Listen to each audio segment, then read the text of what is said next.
Olá, seja bem-vindo ao Linha de Frente, é o espaço que o Grupo Aratu dedica para a gente debater temas relevantes para a sociedade.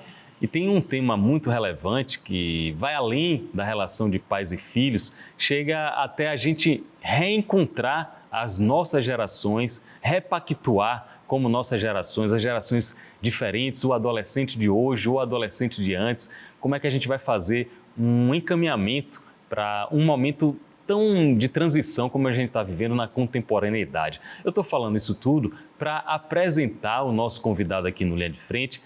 É até difícil resumir as qualificações do nosso convidado. Ele é professor, ele é psicólogo, ele é escritor, ele é palestrante. Eu posso dizer também que Alessandro Marin Pietri é um filósofo, mesmo sem a graduação, sem a formatura. Seja bem-vindo, Marin Pietri. Eu que agradeço o convite. Sabe por que eu estou me referindo a você como filósofo? Porque eu acho que as pessoas, ninguém fica imune depois de ouvir ou ler as reflexões que você propõe. Pode até ser que algumas pessoas não concordem, a maioria concorda com as reflexões que Marin Pietri coloca, mas muitas delas mexem, tocam a gente profundamente, até em valores arraigados que a gente tem no dia a dia. Você se enxerga assim também como um provocador? Eu me enxergo como uma pessoa inquieta, que se interessa pelo seu tempo e que investiga as dinâmicas que são concernentes ao humano. Portanto, eu me interesso por coisas diversas que tocam a nossa vida.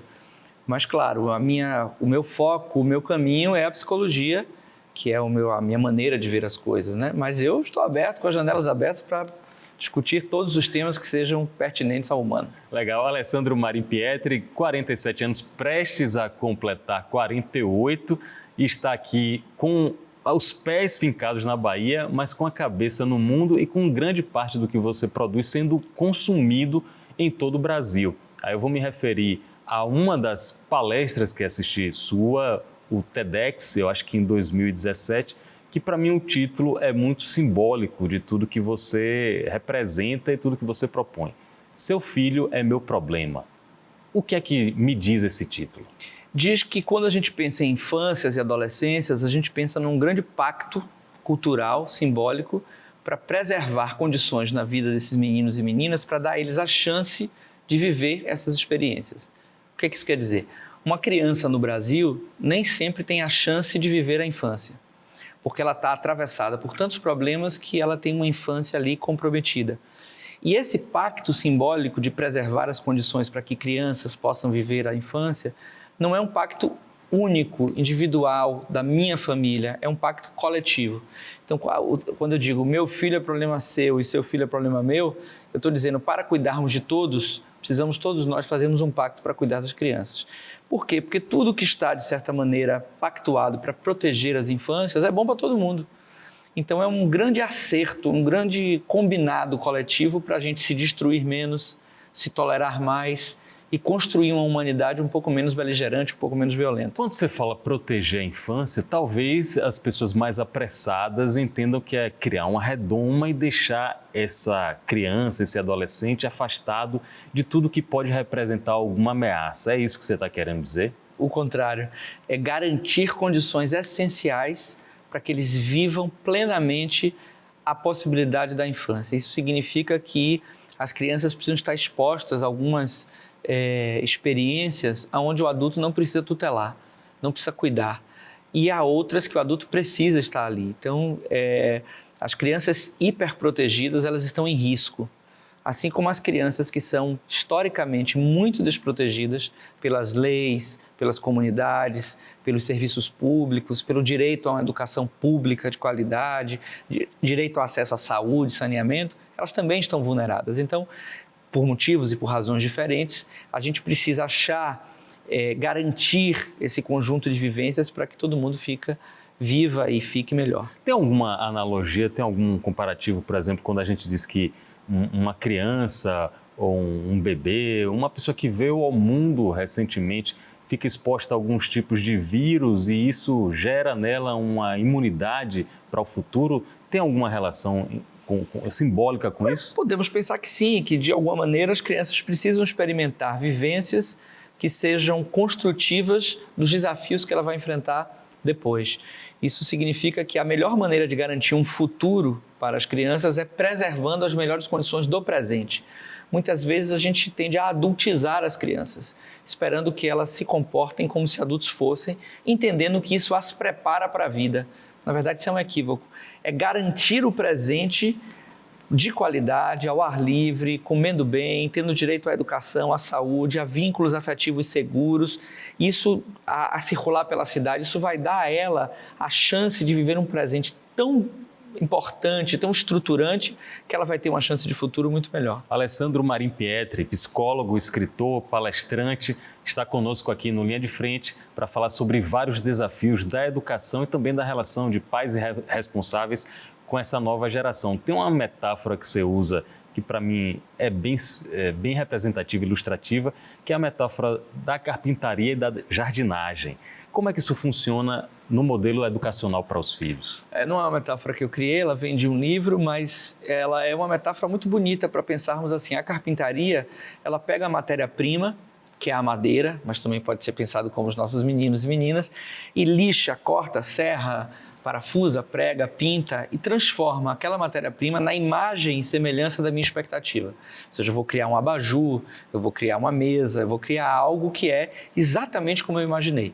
E para isso eu vou fazer tudo o que for preciso naquela matéria-prima para que ela represente essa minha expectativa.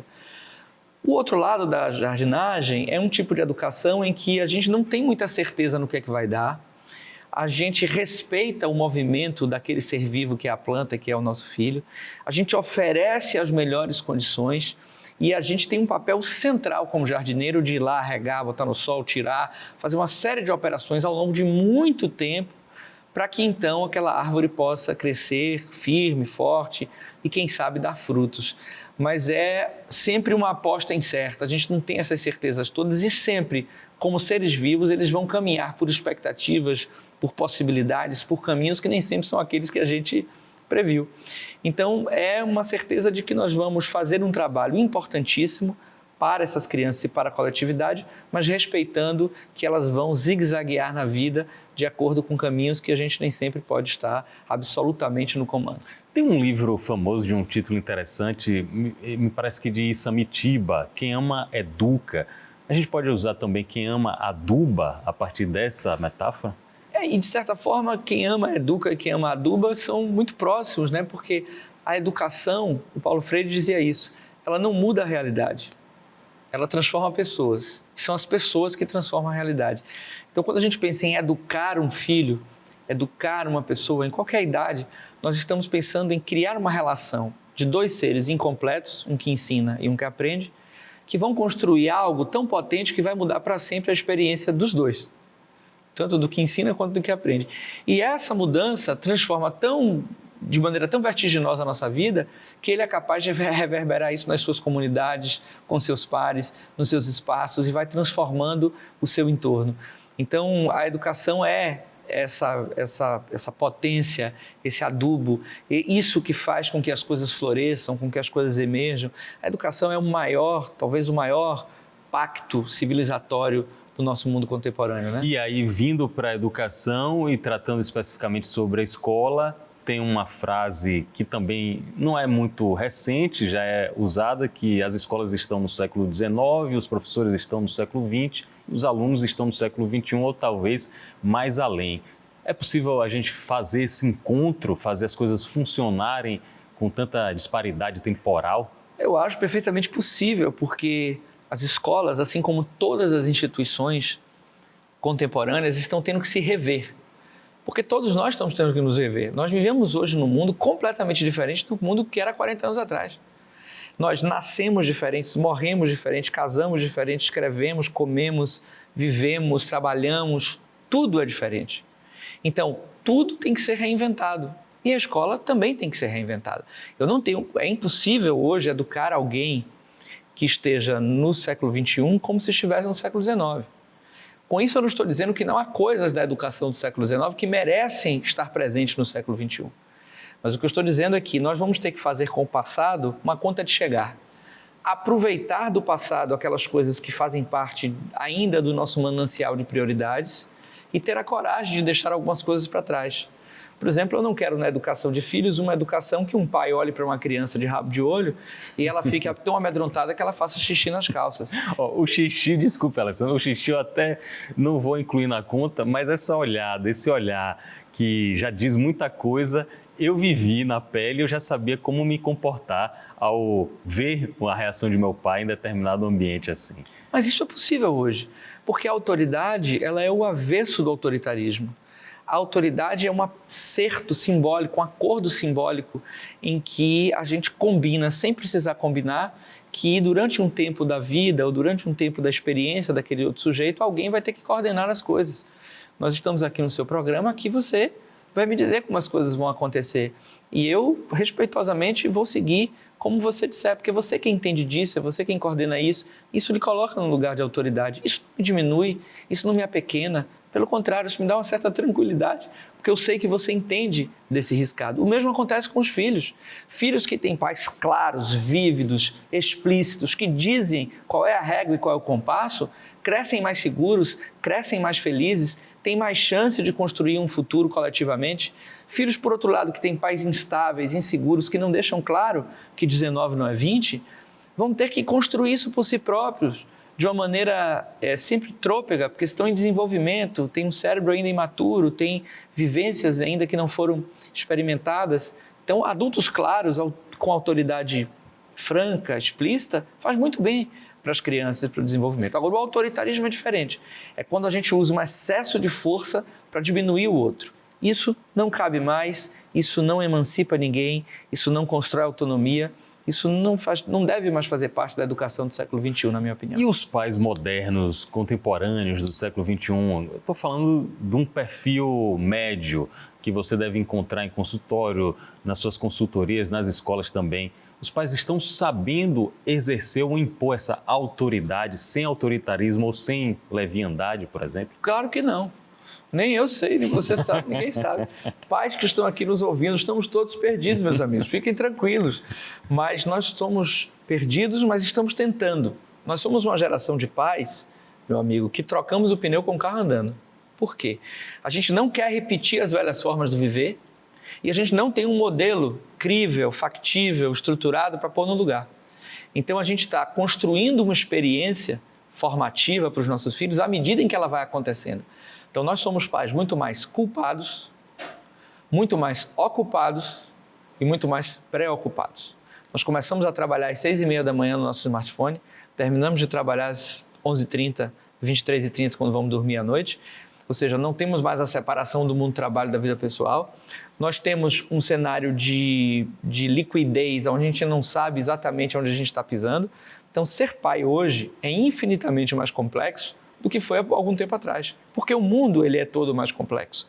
Então, eu acredito que sim, que a gente está muito perdido e programas como esse, né, trazer isso para o grande público é uma maneira de aproximar essas pessoas e dizer, tudo bem, você não precisa saber tudo, mas você precisa buscar uma linha, um norte e se juntar com outros para a gente pensar junto quais são os desafios de educar alguém na contemporaneidade. Alessandro Marim Pietri, nosso convidado aqui no Linha de Frente, quando você fala até esse fuso horário de 6h30 até 11h30, me bate logo uma certa noção contemporânea da hiperprodutividade. A gente parece que colocou isso num altar e as pessoas são medidas, são mensuradas de acordo com isso, com a capacidade de produzir mais, pode ser uma sensação capitalista ou algo do gênero. Isso também está afetando as crianças na sua avaliação? Sem dúvida nenhuma. O sujeito contemporâneo poderia ser metaforizado pelo malabarista. Ele precisa o tempo inteiro, ele nunca consegue estar com todos os malabares na mão. Ele tem que estar o tempo inteiro em movimento e sempre jogando o malabar para cima. Isso, por um lado, causa uma grande exaustão. Nós estamos muito mais cansados. E não temos o direito de estar cansados, né? Porque quanto mais produtivos nós somos, melhores nós somos vistos pelo nosso grande laço social. Mas é cansativo ficar o tempo inteiro sem nenhuma segurança. Mas, por outro lado, esse mesmo movimento que é exaustivo, ele também pode ser belo. Porque é bonito ver aquilo, né?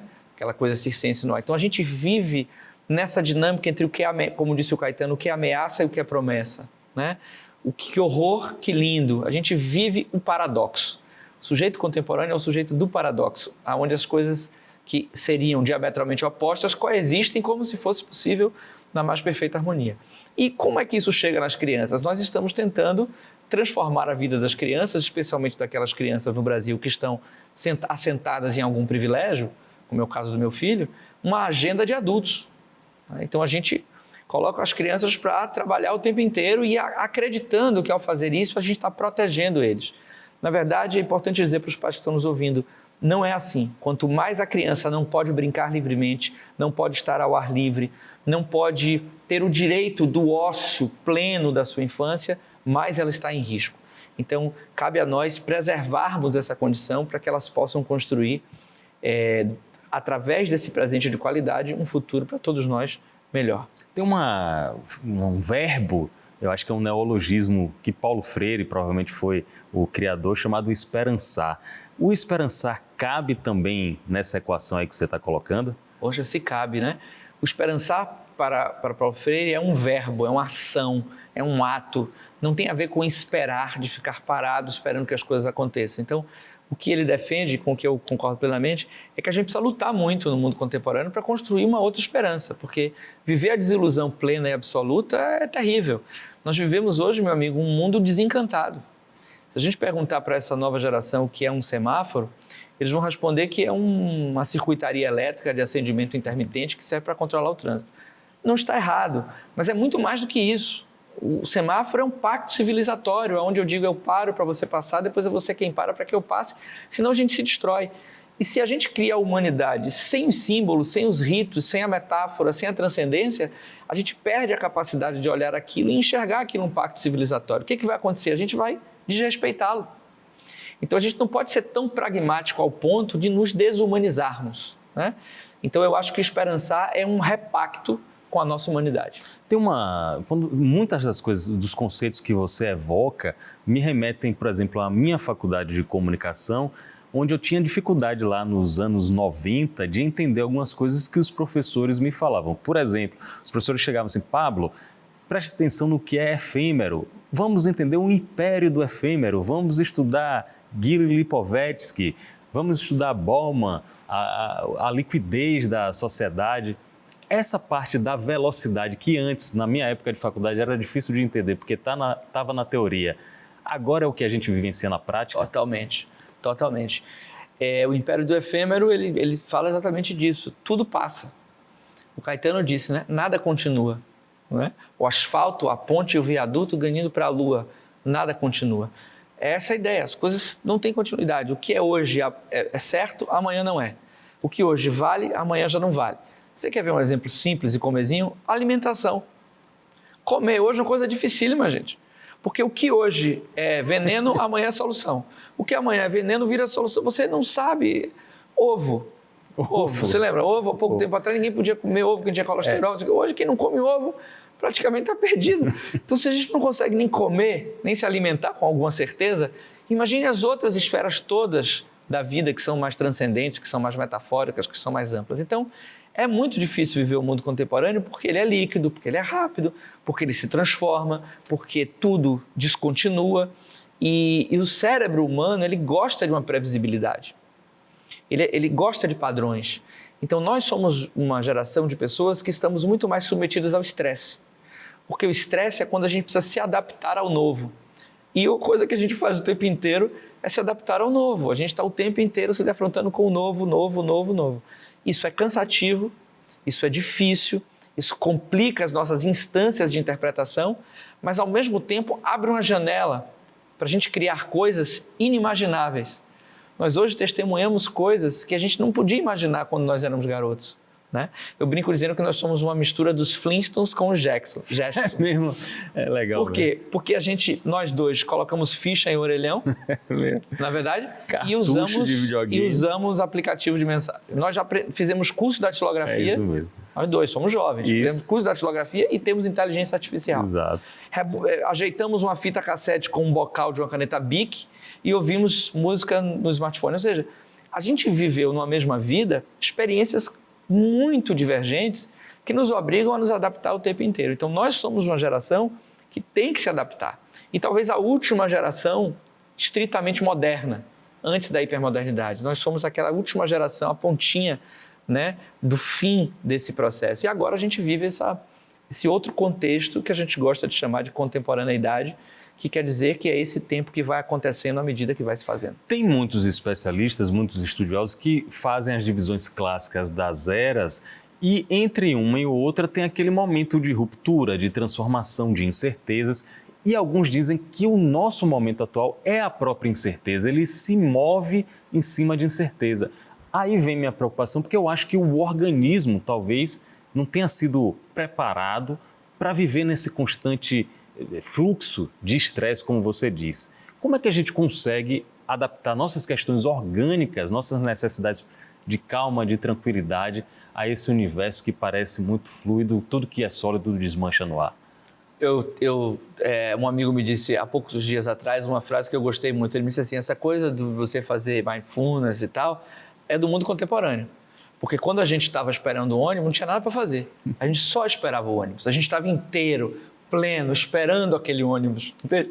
Quando a gente estava fazendo uma coisa, era aquilo que tinha para fazer. Hoje, como a gente é convocado a fazer tantas coisas ao mesmo tempo, a gente precisa criar essas estratégias de parar, respirar, se concentrar, se presentificar na experiência que a gente está vivendo, sob pena de ser engolido pelas próprias experiências. Então, eu acho que viver hoje exige muito mais da gente do que viver há um tempo atrás. Porque é como se a gente tivesse que se contrapor ao que a cultura, ao que o nosso social vem nos apresentando. Enquanto que o contrário se fazia quando nós éramos meninos.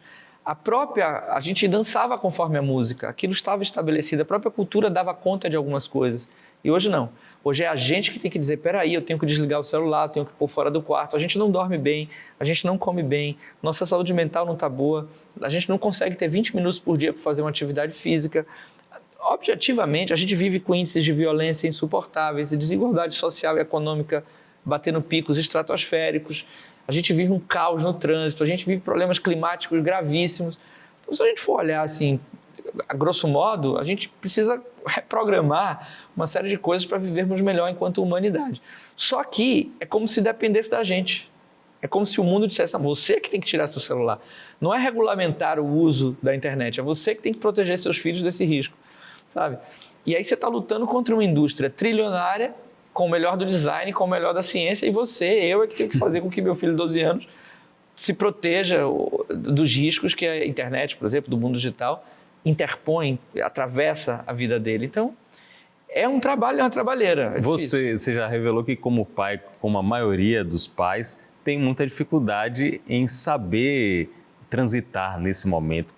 Quais as estratégias que você utilizou, por exemplo, com o seu filho em relação a isso, que podem funcionar para outras pessoas? As estratégias que eu mais uso com meu filho é a valorização de uma tríade. A primeira delas é o afeto. Nós hoje colocamos o afeto num lugar de centralidade onde ele deveria estar. Há pouco tempo atrás o afeto estava muito secundarizado. A gente achava que a gente podia pensar sem sentir, que a gente podia decidir, escolher, criar, aprender, lembrar. Tudo isso só é possível através do afeto, através das emoções. Hoje a gente sabe disso. Então, o afeto é a base por sobre onde os humanos constroem a parte mais importante da sua vida, que são as relações. Então, eu gasto muito tempo com meu filho, construindo com ele algo tão potente, tão nosso, tão meu e dele, que não se repita com mais ninguém. Uma espécie de impressão digital subjetiva, afetiva, que só existe entre eu e ele. Porque mesmo quando eu não estou com ele, eu estou com ele. Mesmo quando eu não estou fisicamente ao lado dele, a minha presença está com ele e a dele está na minha vida. A paternidade foi a experiência que mais modificou a minha vida, e ser pai deste filho especificamente para mim é uma honra, uma alegria que eu não consigo nem dizer. Levaria horas aqui explicando aos seus telespectadores o que significa. Então o afeto é a primeira delas. O segundo é a palavra. É poder dizer, é poder falar, é poder conversar, é poder ouvir, é poder estar presente inteiro na vida dele. E o terceiro é o tempo. É ter tempo para estar com ele, é saber quanto ele calça, é saber como foi a prova dele de geografia hoje, é saber o nome dos pais, dos amigos dele, é saber o que ele gosta de fazer, é viver a intimidade próxima para que ele saiba que eu dedico um tempo da minha vida para estar com ele.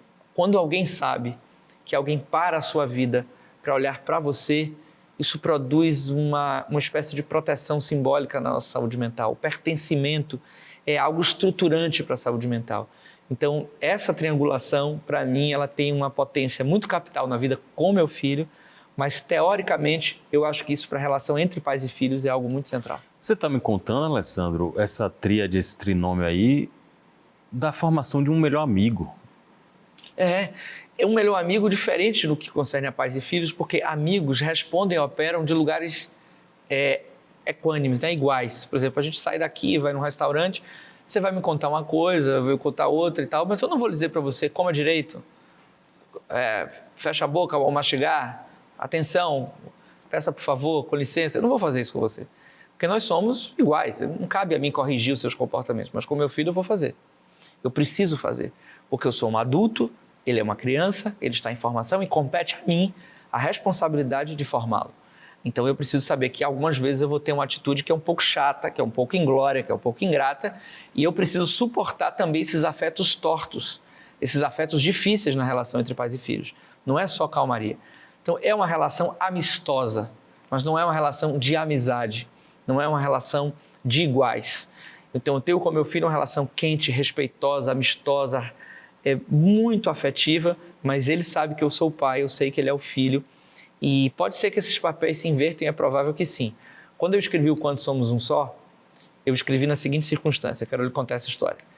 Eu na pandemia, estava tentando colocar ele para dormir em cima de mim, como fazia quando ele era pequeno, e não cabia mais, que ele tinha 8 anos. E aí ele disse assim, pai, não está cabendo, a gente riu daquilo e tal. E aí ele olhou no fundo do meu olho e me disse assim, meu pai, quando você for um velhinho e eu for um adulto, você deixa eu te colocar para dormir em cima de mim? Caramba, que coisa forte. E aí o tempo parou, né? Eu não disse nada, fiz um sim com a cabeça, pus ele para dormir, levantei, fui para o computador, escrevi um livro para ele, é uma carta de amor para ele, mas para todos os pais, porque ali eu vi encarnado, na minha relação com meu filho, tudo que eu professei teoricamente como psicólogo. Um filho que é amado, protegido, cuidado, e isso é feito na diferença, ou seja, eu não sou um igual a ele, é um filho que tem mais chance de amar, de proteger, de cuidar, de construir um relacionamento social mais interessante, menos destrutivo, menos violento. Então, amar um filho, proteger um filho, ser cuidadoso com o filho é um ato político. É uma reafirmação de um pacto com a coletividade. Então, eu acredito muito nisso e, portanto, eu acho que cuidar das crianças é bom para todo mundo. Parabéns, cena bonita mesmo, muito tocante e, como você falou, representativo do resultado de como a teoria foi aplicada na prática e como funcionou. Muito legal. Eu estou conversando com o Alessandro Marin Pietri e uma das coisas que ele acabou de falar me chama a atenção sobre ser adulto e sobre ser adolescente, porque eu já vi você mencionando que ser adolescente não se trata mais de uma faixa etária. Temos adolescentes de várias idades e isso não é necessariamente uma vantagem dos momentos atuais, não é algo positivo. Como é que você enxerga essa questão? Olha, toda transformação é crise, mas nem toda crise produz transformação. O que nós estamos vivendo hoje é uma transformação. Eu aprendi na faculdade que a adolescência era um conjunto de mudanças inaugurado pela puberdade, portanto pela lógica biológica, que seriam de ordem psicológica, social e física, e que seriam uma espécie de ensaio, preparação para a vida adulta. Uma fase curta, e ali dos 15 até os 18, 20 anos, era mais ou menos assim. Hoje a gente já sabe que isso caiu por terra, quer dizer, a gente tem hoje adolescente não mais como uma fase, mas como um modo de viver a vida. A adolescência começa cada vez mais cedo, termina cada vez mais tarde, todos querem ser adolescentes. O sonho da gente quando éramos adolescentes era sair da adolescência, ir para a idade adulta, onde estaria a liberdade, porque nós não tínhamos liberdade. Hoje o adolescente quer ser adolescente, a criança quer ser adolescente, o adulto quer ser adolescente, o idoso quer ser adolescente, faz tatuagem, anda de carro conversível, faz atividade física, ou seja, tem todo vive a vida, viaja, esse ideal da juventude. Nós somos uma sociedade muito etarista, temos um pânico assim no envelhecimento. Mas no que concerne às crianças, o que acontece? As crianças estão cada vez mais seduzidas pela ideia de viver uma vida como um adolescente. E isso encurta a experiência infantil, fazendo com que, por exemplo, a gente tenha estudos mostrando que a menarca, a primeira menstruação das meninas, está chegando cada vez mais cedo. Então, mesmo a ordem biológica, a gente tem relatos de crianças com 9, 10 anos púberes. Ou seja, uma criança que não tem a menor condição psíquica de dar conta disso, mas está vivendo nas marcas do corpo. E como a gente pode ver também, uma adolescente de 45 anos, que vive na casa de seus pais, que tem 2 filhos com 2 companheiras, ex-companheiras diferentes, que por sua vez vivem com esses filhos na casa dos pais dela. Ele trabalha, ganha dinheiro, mas está regido pela lógica desses pais. E ao mesmo tempo, quando ele sai para a balada numa quarta-feira, a mãe traz uma sopinha para ele às 2 da manhã. Ou seja, esse cara, ele é ao mesmo tempo adulto, adolescente, filho, pai, ao mesmo tempo. Então a contemporaneidade, ela mistura tudo. Ela faz um grande liquidificador das coisas. E a gente não consegue olhar para esse sujeito e dizer, ele é o quê? É homem, é trabalhador, é adulto, é isso, é aquilo. A gente não consegue muito. Então é mais difícil da gente interpretar porque as coisas estão liquefeitas e estão misturadas.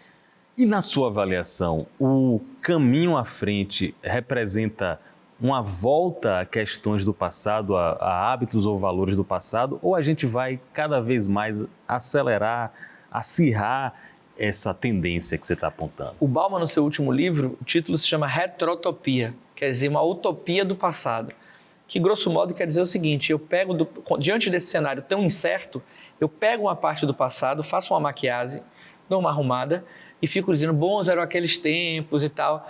Na verdade, o passado tem seus problemas e suas soluções, o presente tem seus problemas e suas soluções. O que eu acho que a gente vai fazer é, a gente vai dar um jeito, porque a humanidade sempre deu seus pulos. Quando a caneta esferográfica foi lançada, as pessoas não queriam assinar um documento com ela porque ela não era confiável.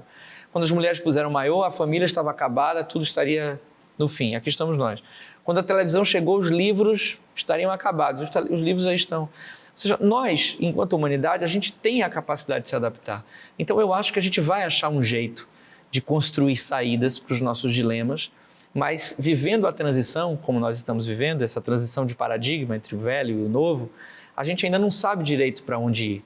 Então cabe a gente achar caminhos, construir saídas e falar sobre o nosso tempo. Eu acho que essa possibilidade de palavrear o tempo é uma maneira da gente não apenas entender, mas também sentir os impactos dele de uma maneira distinta e poder criar horizontes possíveis para tudo isso que é realmente difícil da gente interpretar. Muito bem. Como eu falei logo no começo, é inspirador ouvir Alessandro Marimpietri e é revolucionário. Ninguém fica imune depois de ouvir várias das reflexões desse baiano que tem noções e tem pensamentos que fazem a gente refletir bastante. Agora, antes de terminar, você, como eu, somos muito fãs de arte, de música, de composição, de livros, e você sempre dá um jeito de encaixar alguma estrofe, de encaixar algum refrão célebre da música popular brasileira nas suas reflexões. A arte cura e salva? Rapaz, a arte, para mim, é o caminho da contemporaneidade. Por quê?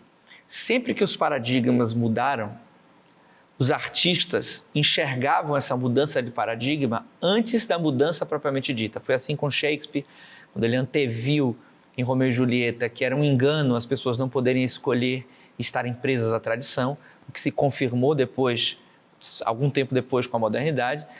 E o Chico Buarque, ele diz assim, saibam que os poetas, como os cegos, podem ver na escuridão. E já que a gente está nesse cenário nebuloso, que venham os poetas, que venham as canções, que venham as esculturas, que venham as intervenções artísticas, a literatura, para que a gente possa ver caminhos aonde a gente não está vendo.